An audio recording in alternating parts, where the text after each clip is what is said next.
কলকাতায় বৃষ্টি। ইডেনে ম্যাচ সর্বশেষ কখন শুরু করা যাবে? সকাল থেকেই কলকাতার আকাশ মেঘলা, বৃষ্টিও পড়ছে।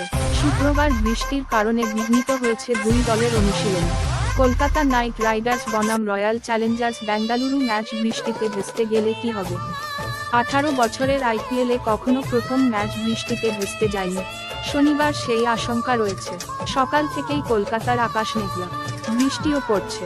শুক্রবার বৃষ্টির কারণে বিঘ্নিত হয়েছে দুই দলের অনুশীলন। কলকাতা নাইট রাইডার্স বনাম রয়্যাল চ্যালেঞ্জার্স বেঙ্গালুরু ম্যাচ বৃষ্টিতে ভেস্তে গেলে কি হবে?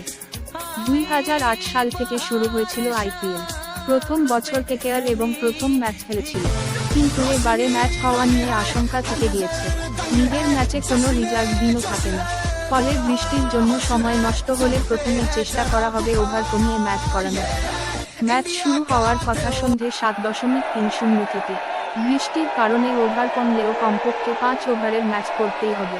নিয়ম অনুযায়ী রাত 12.06 মধ্যে খেলা শেষ করতেই হবে। যে কারণে 5 ওভারের ম্যাচ করতে হলে সেটা শুরু করতে হবে রাত 10.56 মধ্যে। একান্তই যদি খেলা না হয় তাহলে দুই দল 1 পয়েন্ট করে পাবে।